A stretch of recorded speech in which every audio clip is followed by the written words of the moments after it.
স্যামজনের প্রতি রবিবারের ভিডিওটা অনেক বেশি স্পেশাল হয় কারণ এই দিন আপনাদের সাথে কথা বলা যায়। আস্ক স্যামের নতুন একটা ভিডিওতে আপনাদেরকে অনেক অনেক ভালোবাসা, নিশ্চয়ই খুব ভালো রয়েছেন। গত একটা ভিডিও আগে আপনারা অনেক প্রশ্ন করছিলেন, সেখান থেকে আমরা কমেন্টের উত্তরগুলো নিয়েছি, সেগুলো নিয়েই বিস্তারিত আলোচনা হবে। প্রথম কমেন্ট রাহুল আমিন ভাই লিখছেন, মোবাইল ফোনের রিভিউয়ের পাশাপাশি নেটওয়ার্ক অ্যাক্সেসরি নিয়ে ভিডিও করলে ভালো হতো, যেমন রাউটার ইত্যাদি। অনেক লাইক রয়েছে এখানে। আচ্ছা, রাউটারের ভিডিও দু একটা করে আমি দিয়েছি, এই পর্যন্ত ধরুন অ্যারাউন্ড 5-7টা হয়তো ভিডিও আমি দিয়েছি। তবে এখন থেকে ট্রাই করব আপনাদের, মানে আসলে আমার ভিডিও দেওয়ার উদ্দেশ্য তো আপনারা দেখবেন, তাই না? এখন আপনাদের যেটা প্রয়োজন সেটাই আমার দেওয়া উচিত। তো এরকম মাঝে মাঝে কমেন্ট করে জানাবেন কোন জিনিসের ভিডিও দরকার, কোন প্রোডাক্টের ভিডিও দরকার, আমি অবশ্যই সেগুলো দেওয়ার ট্রাই করব। কালো পরি ভাইয়া, অফিসিয়াল ফোন আর আনঅফিসিয়াল ফোনের মধ্যে পার্থক্য কি? আনঅফিসিয়াল ফোন নিলে কি কি প্রবলেম ফেস হতে হয় বা হতে পারে? আচ্ছা, অফিসিয়াল আনঅফিসিয়াল এই দুটো যে কি জিনিস আমি অন্তত মনে হয় 15 বার বুঝিয়েছি এখন পর্যন্ত। তো যারা জানেন না তাদের উদ্দেশ্যে আরেকবার বলছি, অফিসিয়াল ফোনগুলো বাংলাদেশে একদম অফিসিয়ালি আসে, গভর্নমেন্টকে ট্যাক্স দিয়ে আসে। বাংলাদেশে যদি তৈরি হয় তার জন্য গভর্নমেন্টকে ট্যাক্স দেওয়া হয়। এবারে আনঅফিসিয়াল ডিভাইসগুলো বাংলাদেশ মার্কেটে কিন্তু আনঅফিসিয়ালভাবেই আসে, মানে লুকিয়ে আসে, গভর্নমেন্ট কোনো ট্যাক্সও পায় না, অনেক সময় লাগেজ করেও আসতে পারে। অফিসিয়াল ফোনগুলোতে অবশ্যই অফিসিয়াল ওয়ারেন্টি পেয়ে যাবেন, আর যেগুলো আনঅফিসিয়াল ফোন সেখানে কিন্তু আপনি অফিসিয়াল ওয়ারেন্টি পাবেন না। আপনাকে হয়তো 1 বছরের সার্ভিস ওয়ারেন্টি দেওয়া হবে, যেটা জাস্ট নামে মাত্র একটি ওয়ারেন্টি, পার্টস আপনাকে কিনে নিতে হয়। দেন অফিসিয়াল ফোনগুলোতে আমরা দেখতে পাই অবশ্যই গ্লোবাল রম বা বাংলাদেশের জন্যই কাস্টমাইজ ফোন হয়ে থাকে। কিন্তু আনঅফিসিয়াল ফোন এমনটাও হতে পারে সেখানে হয়তো আপনি চাইনিজ ভ্যারিয়েন্ট পেতে পারেন বা অন্য দেশের কোনো ভ্যারিয়েন্ট থাকলে সেটাও পেতে পারেন। এরপরে আনঅফিসিয়াল ফোনের বক্স টক্স অনেক সময় আমরা কাটা পাই, কারণ সেগুলো যেহেতু লাগেজে করে আসে, কাটা থাকতেই পারে। অনেক সময় এমনটা হতে পারে আনঅফিসিয়াল ফোন যদি এমনটা হয়, তুই একদিন ইউজড, আপনি হয়তো ধরতেও পারবেন না। এই বিষয়গুলো অনেকের কাছ থেকে আমরা কমপ্লেন পেয়েছি বলেই বললাম। তো এই ধরনের বিষয়াদি থাকতে পারে আর কি। দুইটার মাঝে আলাদা আলাদা কি রয়েছে বুঝতে পারছেন। আর হ্যাঁ, সমস্যার ব্যাপারে তো জানতে চেয়েছিলেন। সমস্যা হলো আনঅফিসিয়াল ফোন নিলে আপনি অবশ্যই ওয়ারেন্টিটা পাচ্ছেন না, এটাই হলো সবচেয়ে বড় সমস্যা। ইটস লাভিব, স্মার্টফোনের জন্য যখন চার্জার কিনতে যাব তখন আসল অরিজিনাল চার্জার আর নকল চার্জার কিভাবে চিনব? স্মার্টফোনের জন্য কোন ডিসপ্লে সবচেয়ে ভালো? মাথার কাছে ফোন রেখে ঘুমালে আমাদের জন্য কোনো ক্ষতি হতে পারে? এখানে অনেকগুলো কমেন্ট রয়েছে এবং গুরুত্বপূর্ণ কমেন্ট। তো আমরা যখন স্মার্টফোনের জন্য নতুন একটা চার্জার কিনবো, আমি কি দেখে সঠিক চার্জারটা নির্বাচন করতে পারি, বা অরিজিনাল বা আসল চার্জার আমি চিনতে পারি কিনা? এখন এই বিষয়টা না আপনি ওইভাবে দেখেই হয়তো বুঝতে পারবেন না। আপনার অরিজিনাল চার্জারটা যতদিন আপনি ব্যবহার করছেন সেটা কতটুকু ভারী হতে পারে, প্লাস্টিক কোয়ালিটি কেমন ছিল, সেগুলো নিশ্চয়ই আপনি জানেন। এবারে যখন দেখবেন সেম নামে আর একটা চার্জার বিক্রি করছে অনেক কম দামে, দেখবেন ওটা অনেক লাইট ওয়েটের, প্লাস্টিক কোয়ালিটি তত ভালো না, অনেক সময় হয়তো বিল্ড কোয়ালিটি ওয়েট দেখেও আপনি বুঝতে পারবেন। বাট সবচাইতে ভালো হবে আপনি একদম ব্র্যান্ড শপ থেকে কিনুন। তাহলে যেমন ধরুন এই স্যামসাংয়ের এইটার চার্জারটা নষ্ট হয়ে গেছে, এখন আপনি সরাসরি স্যামসাং থেকে গিয়ে কিনলেন, তখন আপনাকে ফেক জিনিসটা দিবে না। ওরা অবশ্যই নিজেদের ব্র্যান্ড মর্যাদা রক্ষা করার জন্য হলে আপনাকে অরিজিনালটাই দিবে। স্মার্টফোনের জন্য সবচাইতে কোন ডিসপ্লে ভালো, এই বিষয়টা ইউজার টু ইউজার অনেক সময় ভ্যারি করতে পারে। যেমন আমার কাছে পার্সোনালি অ্যামোলেড, সুপার অ্যামোলেড টাইপের ডিসপ্লে বেশি ভালো লাগে, এবং সেই সাথে 90 হার্টজ বা 120 হার্টজ থাকুক এরকমটা। আবার কারো কাছে যারা কিনা একদম একুরেট রেজাল্ট চায়, একুরেট কালারটা চায়, অনেক ভালো আইপিএস আছে যেটা একুরেট কালারই দিতে পারে, হয়তো তাদের কাছে ওটাও ভালো লাগতে পারে। বাকি ছিল মাথার কাছে ফোন রেখে ঘুমালে কোনো সমস্যা হয় কিনা। হ্যাঁ, সমস্যা তো একটু হতেই পারে, যার ব্যাপারে একদম মাহামরি ব্যাখ্যা আমি দিতে পারবো না। কিন্তু যেহেতু স্মার্টফোন বা মোবাইল ফোন এক ধরনের রেডিয়েশন ছড়ায়, তো ওটা মাথার কাছে না রেখে ঘুমানোই উত্তম। এমডি সাইমন, স্যাম ভাই এই মুহূর্তে নাথিং ফোন 1 গ্লোবাল ভার্সনটা কি নেওয়া ঠিক হবে? আশা করি পরের ভিডিওতে রিপ্লাই পাবো। এই যে রিপ্লাই পেয়ে গেলেন। নাথিং ফোন 1 গ্লোবাল ভার্সনটা এই মুহূর্তে আপনি হয়তো আগের তুলনায় বেশ কিছুটা কম দামে পাবেন, এবং যে টুকটাক সমস্যা ছিল সফটওয়্যারের মাঝে সেগুলো অলরেডি কোম্পানি কিন্তু অনেকটাই ফিক্স করে নিয়েছে। তারপরেও আমি বলবো না এটার প্রাইস এখন একদম ঠিকঠাক বা ভ্যালু ফর মানি, কিন্তু আগের তুলনায় অবশ্যই একটা বেটার জায়গায় আসছে। SMI গেমিং ভাইয়া, ব্যাটারি পিছনে দেওয়া থাকে ব্যাটারি নির্দিষ্ট স্থানে ফেলুন, কিন্তু এটা বলা থাকে না কোথায় ফেলবো, ব্যাটারি যেখানে সেখানে ফেললে কি হয়? কোশ্চেন 2, আমি মোবাইলে ঠিকমতো চার্জ করি কিন্তু মোবাইলের ব্যাটারি দিন দিন ব্যাকআপ কমে যাচ্ছে, এটা কি সমস্যা? 27 ওয়াটের চার্জার দিয়ে চার্জ করি, পোকো ফোন। আচ্ছা, প্রথম প্রশ্নে যাই। ব্যাটারির রেয়ারে রাখা থাকে হয়তো, এটা আপনি নির্দিষ্ট জায়গায় ফেলবেন। এখন নির্দিষ্ট জায়গায় কোনটা? যেখানে সেখানে না ফেলাই তো ভালো। তো নির্দিষ্ট জায়গায় বলতে আপনি একটা বিনে ফেলতে পারেন, ডাস্টবিন বা এরকম জায়গায় ফেলার কথা বলছে। যদি কিনা আপনি যেখানে সেখানে ফেলেন তাহলে কি ক্ষতি হতে পারে? এই যে লিথিয়াম আয়ন বা লিথিয়াম পলিমার ব্যাটারিগুলোর উপরে যদি একটু খোঁচাও লাগে তাহলে কিন্তু আগুন ধরে যেতে পারে। তো এই ধরনের সমস্যা থেকে রেহাই পাওয়ার জন্য এগুলো বলা হয়ে থাকে সাধারণত। এছাড়াও রাসায়নিক অনেক পদার্থ রয়েছে যেগুলো আমাদের শরীরের জন্য ক্ষতিকর, পরিবেশের জন্য ক্ষতিকর। বাকি থাকলে আপনার ফোনের চার্জ দিন দিন কম থাকছে, ব্যাটারি ব্যাকআপ কমবে এটা খুব স্বাভাবিক ভাইয়া। অনেক সময় দেখা যায় নতুন নতুন আপডেটের কারণে এই প্রবলেমগুলো ফেস করতে হয় আমাদের। আর একটা জিনিস আপনি যতদিন ব্যবহার করবেন আস্তে আস্তে তো এটার ক্যাপাবিলিটি হারাবে, এটাই স্বাভাবিক। তো ব্যাটারির ক্ষেত্রেও এই বিষয়টা থাকে। আর যে রহিম জানতে চেয়েছেন ভাই ফোনের পাওয়ার অফ করে অন করা বা রিস্টার্ট করা দুটার মধ্যে পার্থক্য কি? Love from Dhamrai. আপনি ফোন অন অফ করলেন, নর্মালি একবার চেপে অফ করলেন, আর একবার চেপে অন করলেন।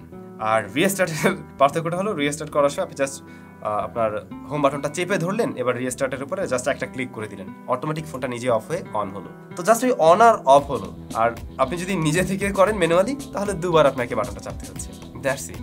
আলামিন ভাই বর্তমানের ফোনগুলোর চেয়ে আগের ফোনগুলো বেশি ভ্যালু ফর মানি মনে হয়। এখন তাহলে পুরাতন ফোন কেনা কতটুকু যৌক্তিক জানালে উপকৃত হতাম। একদম খাঁটি কথা, সত্য কথা, আমি নিজেও স্বীকার করি। বর্তমানের যে ফোন যে দাম তাতে মোটেই ভ্যালু ফর মানি বলা যাবে না। এবং আপনারা মনে হয় না গত 1 বছরে বা 7-8 মাসে আমাদের মুখ থেকে কারোর মুখ থেকে শুনছেন যে এই ফোনটা ভ্যালু ফর মানি। আমরা এই কথাটা বলতে পারিনি, কারণ ফোনের দাম বেড়ে গেছে অনেকটাই। তো এই জায়গায় দাঁড়িয়ে আপনি যদি একটু পুরাতন ফোন কিনেন, একটু, অনেক বেশি না, একটু পুরাতন ফোন কিনেন, সেই ক্ষেত্রে আমার মনে হয় সেটা খুব একটা খারাপ হবে না বা ভুল ডিসিশন হবে না। আর যদি একান্ত বেশ পুরানো ফোন কিনতে চান তাহলে বলবো একদম ফ্ল্যাগশিপ লেভেলের যে ডিভাইসগুলো। দেখুন আমি নিজেই কিন্তু একটা প্রিয়ন ডিভাইস কিনে ব্যবহার করছি, যা সেই কত আগের মডেল। এটা হলো Note 20 Ultra। তো এটা আমি কিন্তু স্টিল ভালোভাবে চালাতে পারছি। সো বিষয় ওটাই, যদি একেবারে অনেক পুরনো কিনতে চান তাহলে ফ্ল্যাগশিপ লেভেলে যান। আর যদি মিড রেঞ্জ বাজেটের ফোন হয় তাহলে এই তো লাস্ট ইয়ারের ফোন আপনি নিতে পারেন।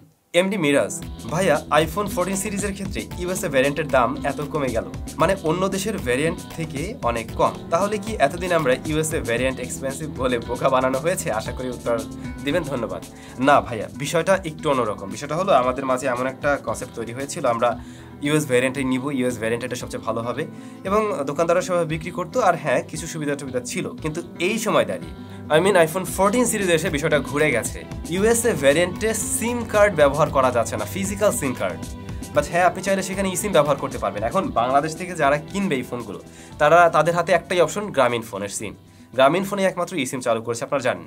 সো এই ফোন আপনাকে কিনলে অবশ্যই গ্রামীণ ফোনের সিমে ব্যবহার করতে হচ্ছে, যদি আপনি সিম ব্যবহার করতে চান। আদারওয়াইজ আপনি অন্য সিম ব্যবহার করতে পারছেন না রাইট নাও। তো দাম তো কমাটা স্বাভাবিক ভাই। আর অন্য ভ্যারিয়েন্টগুলোতে আপনি অবশ্যই ফিজিক্যাল সিম ব্যবহার করতে পারবেন। আর এদিকে ব্যবসায়ীরা একটু সেই সুযোগে ব্যবসা করে নিচ্ছে। That's it. Hridoy gaming Sam ভাই, অ্যামোলেড ডিসপ্লের উপরে গ্লাস চেঞ্জ করলে কি পরে কোনো প্রবলেম হবে জানাবেন প্লিজ, লাভ ফ্রম নাটোর। আচ্ছা, ডিসপ্লের উপর আরেকটা যে গ্লাস প্রোটেক্টর থাকে ওটা যদি চেঞ্জ করে নেন, গ্লাস প্রোটেক্টর বলতে আমি এটা বোঝাচ্ছি না যেটা আমরা পরে কিনে লাগাই, বাট এমনিতে তো একটা ডিসপ্লের উপরে থাকে। এটা পরিবর্তন করলে যদি ভালো জায়গা থেকে পরিবর্তন করেন, ভালো মেশিন, ভালো গ্লাস বা অরিজিনাল গ্লাস এরকম হয়, সেক্ষেত্রে প্রবলেম হওয়ার পসিবিলিটি নেই। তারপরে হয় কি, আপনার ফোনের আইপি রেটিং সেটা হারাতে পারে, বা ফোনের বিল্ড কোয়ালিটি সেটাও হারাতে পারে। এবং একটা সময় পর যদি ভালো আঠাটা দিয়ে না লাগানো হয়, ভালোভাবে সেট না করা হয়, কর্নার দিয়ে একটু উঠে আসতে পারে, এবং পরে দেখবেন যে ধুলাবালি অনেক কিছুই ঢুকতে পারে। আবার যিনি কিনা সেট করছেন তার যদি কোনো কারণে ফিঙ্গারপ্রিন্ট ভিতরে বসে যায় তাহলে কিন্তু সেটা থেকে যাবে। তো এটাই, একটু ভালো জায়গা থেকে কাজটা করে নিলে সমস্যা হবে না বলে আশা করছি। সম্রাট খান ভাই, বর্তমানে মার্কেটে যেরকম ক্রাইসিস, এর ভিতরে 40,000 টাকা দিয়ে রিয়েলমি সিটি নিও 2 5G নেওয়া কি যায় বলবেন প্লিজ ভাইয়া, লাভ ফ্রম গোপালগঞ্জ।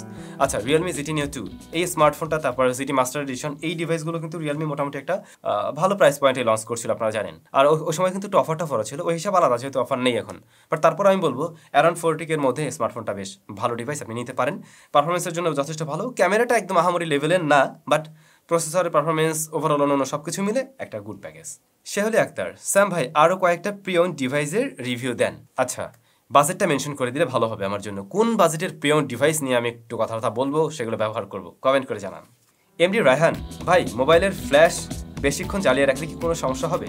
বাংলাদেশে এখন ঘন ঘন কারেন্ট যায় আমার স্টুডিওতে। তো আমি এই যে এইটার ফ্ল্যাশ, আমার আইফোনের ফ্ল্যাশ, আমি পুরো 1 ঘন্টা করে জ্বালিয়ে রাখছি, যতক্ষণ কারেন্ট ছিল না। এরকমও হয়েছে, কয়েকবারই হয়েছে। তো আমি কয়েকবার আবার আমার টেম্পারেচার মিটার দিয়ে টেস্ট করে দেখছিলাম যে এতে করে কি আসলে হিট জেনারেট হয় কিনা, গরম হয় কিনা। না, এই ধরনের কোনো সমস্যা আমি পাইনি। ইভেন লাইটের যে কি বলে ব্রাইটনেস, সেটাও কমলো কিনা, এ ধরনের কোনো প্রবলেম আমি ফেস করিনি। তো আমি সর্বোচ্চ ব্যবহার করেছি আসলে 1 ঘন্টা। সেই জায়গা থেকে আমি বলতে পারি নো, এতে কোনো সমস্যা এখন পর্যন্ত দেখা দিচ্ছে না। জোয়েল দেবনাথ, মটোরোলা নতুন মোবাইল বাংলাদেশে লঞ্চ হওয়ার ব্যাপারে কিছু খবর থাকলে জানাবেন। আচ্ছা, খবর হলো যে এই মটোরোলা বাংলাদেশের সাথে আমার মনে হয় গত 10-15 দিন আগে কথা হয়েছিল।